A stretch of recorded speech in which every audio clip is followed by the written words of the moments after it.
নাম জানি সৌভাগ্যের দৃশ্য অনুষ্ঠানটি শুরু করছি। নতুন বন্ধুদের স্বাগত জানাই, পুরনো বন্ধুদের তো আমার স্বাগত রইল। কারণ পুরনো বন্ধুরা বুঝে গেছে এখন 11:50 মানে দিদিকে দেখা যায়। প্রথমে চেম্বার গুলো বলে দিই। বুধবার দিন আপনাদের জন্য রইল শেওড়াফুলি, বৃহস্পতিবার ব্যারাকপুর, শুক্রবার দিন হচ্ছে আমাদের শোভাবাজার। এই বুধবার কিন্তু আমি থাকছি হচ্ছে আপনাদের জন্য শোভাবাজার। আর শনিবার দিন এবার থেকে হাওড়া ময়দান, যেটা শনিবার শেওড়াফুলি ছিল সেটা শনিবারের জন্য করতে হয় হাওড়া ময়দান। আর বাকি দিনগুলো একটু যোগাযোগ করে নেবে। অবশ্য তীব্র গরমে অনেকেই বলছেন তীব্র গরমে বেরাতে চাইছি না বা বেরাতে পারছি না, শরীরের কষ্ট হচ্ছে। একদম কষ্ট করে যাবে আসতে হবে না। আপনাদের তো অনলাইন খোলাই রইলো, অনলাইনে আপনারা সমস্যা থেকে বেরান। এই নয় তীব্র গরম রয়েছে বলে আমি আমার সমস্যাটাকে ঢেকে বসে থাকবো, কখনো তা করবে না। তীব্র গরম রয়েছে, তার মধ্যে আপনার মাথায় একটা টেনশন রয়েছে, শরীর কাজ করছে না, কতটা কষ্ট নয়? সেটাও তো কষ্ট একটা, সেটা বলুন। তো সেই কষ্ট থেকে তো উদ্ধার হতে হবে, কিন্তু উদ্ধার হওয়ার জন্য এখন তো অনেক নতুন পন্থা বেরিয়ে গেছে। সেই নতুন পন্থা কি? আপনি বাড়িতে বসেই অনলাইনে দেখান, যেরকম সামনে আসলে দেখাতেন ওইভাবেই দেখানো হবে। তারপর প্রেডিকশনটা আপনি চেম্বারে এসেও নিতে পারেন, অথবা বাড়ির মাধ্যমে কুরিয়ার মাধ্যমে আপনাকে পাঠিয়ে দেওয়া হবে। তারপর কিভাবে ইউজ সব ওর মধ্যে লেখা থাকবে, কারণ যারা আমার জিনিসগুলো নিয়েছে তারা জানে অনলাইনে কোনোভাবেই কিন্তু তারা কোনো অসুবিধাতেই পড়ে না। আচ্ছা, আজকে ভাবছেন, প্রথম বলে নি, আজকে ভাবছেন কি এমন দিদি নিয়ে এসছে। অনেক সময় আমরা কোনো ব্যক্তিকে খুব চাই, তা বলে আকাশ কুসুম চাইলে হবে না। তার সঙ্গে একটা সুসম্পর্ক ছিল, সেই সম্পর্কটা কোনোভাবে কেটে গেছে, বা সেই সম্পর্ক রাখতে চাইনি, কোনোভাবে মনোমালিন্য হয়েছে, কিন্তু আপনি তাকে চান, তাকে ভুলতে পারছেন না। তার জন্য কি করা যায়, কি করা যেতে পারে, এরকম কিছু ভাবছেন? অবশ্যই একটি সাদা কাগজে তার নামটি লিখতে হবে। লিখে ওম রিং ক্লিং, ব্যক্তিটির নাম সম্মোহনী কুরু কুরু ফট স্বাহা, কাগজটার মধ্যে লিখে দিতে হবে। সাদা কাগজটি মুড়ে তার মধ্যে আপনি যখন শোবেন সেটি আপনার বালিশের তলায় রেখে দিন। এটি একটা ক্রিয়া। তারপরে এটি বৃহস্পতিবার দিন করতে হবে, কিন্তু ঠিক বৃহস্পতিবার দিন রাতে হচ্ছে কাগজে লাল জলকালিতে লিখলেন, আর ঠিক বৃহস্পতিবার সন্ধ্যেবেলা একটি জায়ফল নেবেন। বড় এলাচ পাওয়া যায়, ছোট এলাচ না, বেশ বড় এলাচ পাওয়া যায়, বললে দিয়ে দেবে। একটি জায়ফল, একটি বড় এলাচ, আর দুটি ফুলযুক্ত লবঙ্গ, মাথায় দুটি ফুলযুক্ত লবঙ্গ, বড় এলাচ একটি, আর একটি জায়ফল। এইটিকে সঙ্গে আপনি সাথে নেবেন। ও আর একটা হচ্ছে সেটি হচ্ছে একটু গাঁঠ হলুদ। এই পাঁচটি আপনি, মেয়েরা হলে বা হাতে, ছেলেরা হলে ডান হাতে নেবেন। নিয়ে আপনি যাকে চাইছেন তাকে চোখ বন্ধ করে স্মরণ করবেন যে আমি চাইছি যে সে যাতে আমার সঙ্গে আবার সম্পর্ক রাখে, বা এইভাবে বলবেন যে আমি জানি ও আমার সঙ্গে খুব শীঘ্র সম্পর্ক আবার রাখবে। বলার পর 3বার জিনিসটিকে আপনি হাতের মুঠোয় খুলে ফু করে 3বার ফু দিতে হবে। ফু দেওয়ার সময় অবশ্যই ক্লিন কথাটি বলতে হবে। ক্লিন, মাথা রাখুন, ক্লিন, আবার ক্লিন, ক্লিন ফু, এরকম ফু দেওয়ার পর সেই জিনিসটা যেটা বালিশের মাথার মধ্যে রেখে, বালিশের নিচে কাগজটি রেখেছিলেন, আর ওইগুলো একটা সাইড করে রেখে দেবেন। শুক্রবার দিন, বৃহস্পতিবার দিন সকালবেলায় উঠে সেই কাগজটি বের করবেন, করে শুক্রবার দিন সেগুলো সাথে নিয়ে কোনো গর্ত, মানে একটু দূর স্থানে, একটু ফাঁকা স্থানে গর্ত করে যদি ওগুলো পুঁতে দিয়ে আসতে পারেন, সেক্ষেত্রে কিন্তু খুব শীঘ্র সে আপনার সঙ্গে যোগাযোগ করবে। করুন দেখি, খুব চমৎকারী উপায়। কেমন থাকেন, কেমন রয়েছেন আপনারা এটা করে? কেউ কাউকে, মনের মানুষকে ফিরে পাঠিয়েছেন কিনা অবশ্যই কমেন্ট বক্সে জানাবেন। আমার নিজস্ব সৌভাগ্যের দিশা একটি চ্যানেল আছে, সেই চ্যানেলটি সাবস্ক্রাইব করে নিন। করে নিয়ে ওখানে আপনাদের মতামত বা আপনারা কি চাইছেন, আপনারা নিত্য নতুন কোনো টোটকা চাইছেন কিনা সেটাও আমাকে জানাতে পারেন। আবার মন্ত্রটা বলে দিই। ওম রিং ক্লিং, যার নাম সম্মোহনী কুরু কুরু ফট স্বাহা, সাদা কাগজে লাল জলকালি দিয়ে লিখে বৃহস্পতিবার রাত্রে শুয়ে পড়তে হবে। শুক্রবার দিন সেটি বের করে নিতে হবে মাথা থেকে, মাথার বালিশ থেকে। তারপর বৃহস্পতিবার দিন সন্ধ্যেবেলা যে ক্রিয়াটি হচ্ছে সেটি একটি জায়ফল, বড় ধরনের একটা এলাচ, দুটো লবঙ্গযুক্ত ফুল, একটা গাঁঠ হলুদ নিয়ে হাতের মধ্যে নিয়ে তাকে 3বার বলার পর, সেটি 3বার তার মনে করার পর সেটি অবশ্যই করবেন। দেখবেন খুব শীঘ্রই সে আপনার সঙ্গে। ও আর একটা কাজ যেটা মনে বলতে একদম মিস করে ফেলেছে, কিছু মনে করবেন না। অবশ্যই সেদিন ঘিয়ের প্রদীপ জ্বালিয়ে সুগন্ধি ধূপ জ্বালিয়ে ঈশ্বরকে স্মরণ করার চেষ্টা করবেন, বা ঈশ্বরকে প্রতিশ্রুতি যাকে আপনি মানেন তাকেই আপনি সাক্ষী রেখে বলবেন যাতে এতে ভালো থাকে। দেখে নি কে আছে। হ্যালো হ্যালো, হ্যাঁ দিদি নমস্কার, আমি লিলুয়া থেকে। কার বিষয়ে জানা হবে? আমি আমার বিষয়ে, আমি অ্যাকচুয়ালি আমার দাদার বিষয়ে জানবো। আমি আপনার কাছে গেছিলাম, ঠিক আছে, শোভা বাজার পারে। আচ্ছা, আমি আমার একটু বিয়ের সমস্যা চলছিল, সেই বিয়ে নিয়ে আপনার কাছে যাওয়া হয়েছিল। তো এখন বিয়ে আমার ঠিক হয়ে গেছে, এই বছরে বিয়ে। বাহ, খুব ভালো একটা খবর দিলে। প্রোগ্রামের শুরুতে এরকম ভালো খবর পেলে মনটা একটু ভরে যায়।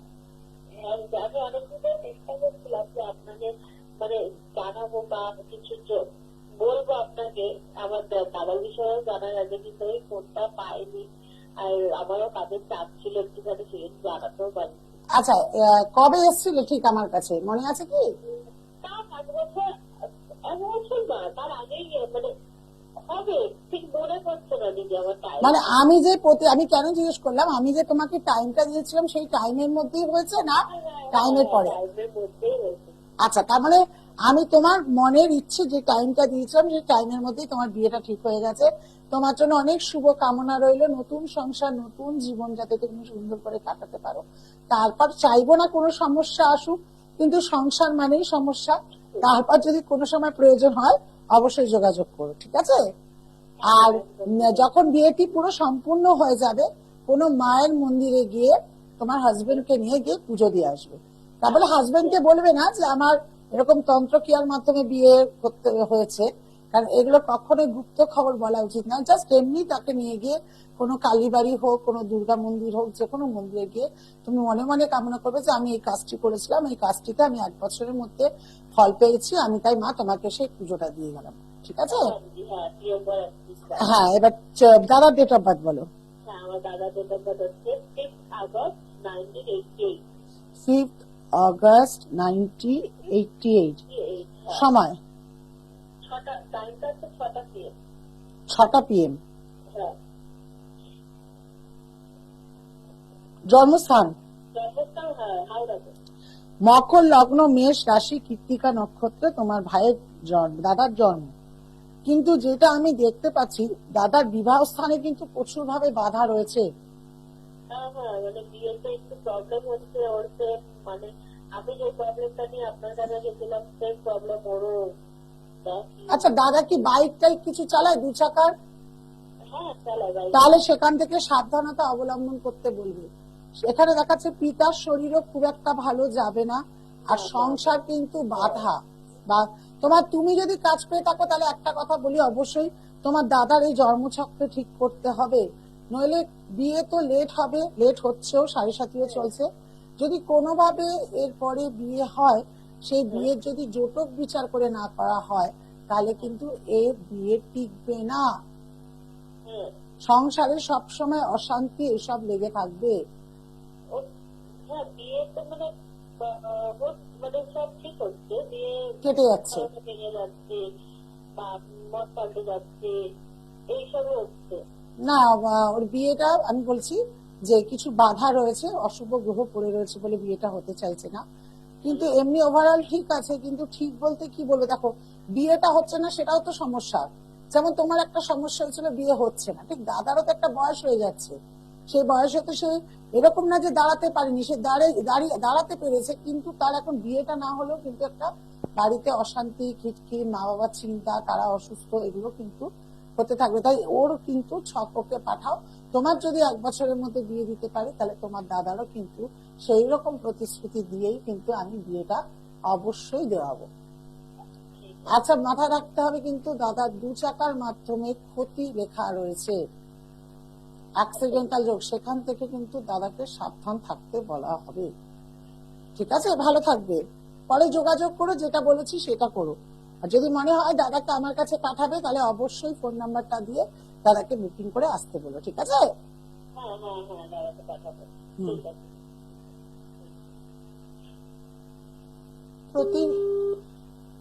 প্রতি মানুষের সবসময় ভালো করতে পারলে সত্যি খুব ভালো লাগে, হৃদয় নেচে ওঠে, হৃদয় হাসতে শেখায়। কারণ একটা মানুষের যখন আমি দায়িত্ব নিই না, মাথার উপর একটা বিশাল চাপ থাকে, যতক্ষণ সে কাজ পাবে না।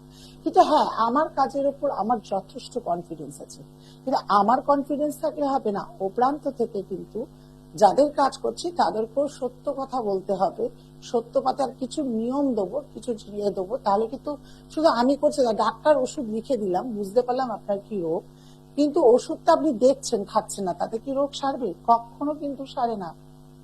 তাই মাথায় রাখবেন, আমি যেগুলো বলবো সেই নিয়মগুলি করতে হবে। আর আমি কিন্তু এমন কিছু আহামরি নিয়ম দিই না যে ক্ষেত্রে খুব সমস্যা হবে। তাই আমার নিয়মাবলী পালন করুন। আপনারা সত্যিই বলছি, বহু টোটকা করে ভালো আছে, কিন্তু একটাই টোটকা যারা করবেন তাদের একটাই কথা, শেয়ার করবেন প্রচুর। কারণ শেয়ার করাতে আমরা সেটাতেই মনে করবো দক্ষিণা পাচ্ছি। আপনাদের ভালো লাগা আমাকে কিন্তু আরো বেশি উৎসাহিত করবে কাজ করার জন্য, আরো বেশি টোটকা দেওয়ার জন্য, আপনাদের জীবনে আরো বেশি সমস্যাকে সমাধান নিয়ে ভাবনার জন্য, নতুন কিছু করার জন্য, যে নতুন এমন কি কি করলে যাতে ভালো থাকে। যেমন আজকের টোটকাটা দেখুন, ফিরে যে মানুষ আপনাকে ছেড়ে চলে গেছে, অনেক সময় বিশ্বাসঘাতকতাও হয়। আমি কিন্তু বলি যে ছেড়ে চলে গেছে সে আসার না, সেটা আমার দিক থেকে মনে হয়। তবু মন তো আপনাদের মানতে চায় না, ভালোবাসা তো, ভালোবেসেছে, তাকে তো সবসময় পেতে চাইবেন। এই পেতে চাওয়াতে যে যে ক্রিয়া করতে হয় সেই ক্রিয়াটুকু বললাম। এছাড়া কিন্তু আলাদাভাবে বশীকরণ রয়েছে, ওটা লাইফ টাইম রেমেডি। বশীকরণের সঙ্গে কিন্তু এটা সামান্য টোটকা। তার মধ্যে একটা কথা বলে থাকি, যদি আপনাদের বাস্তুতে কিছু করা থাকে বা আপনাদের ওপরে কিছু করা থাকে, সেটা যদি খণ্ডন না থাকে, তাহলে আপনি এটা কেন যে কোনোই যদি করতে চান, কোনো ক্রিয়াটাই কিন্তু আপনাদের কোনোভাবেই ফলপ্রসূ হবে না। তাই ভালো থাকতে গেলে, ভালো কিছু রাখতে গেলে আপনাদের কিন্তু আপনি সঠিক নিয়ম আছে, আর সঠিক নিয়মাবলী মেনেই কিন্তু এগাতে হবে, এইটুকু বলি। হ্যাঁ, ভালো কর্ম করলে, ভালো কাজ করলে কেন ফল পাবেন না? অবশ্যই ফল পাবেন। তার জন্য বলি যে নিয়ম মানুন, নিজের সঠিক বিচার করুন, কোন মানুষের কাছে যাবেন সেটাকেও দেখুন।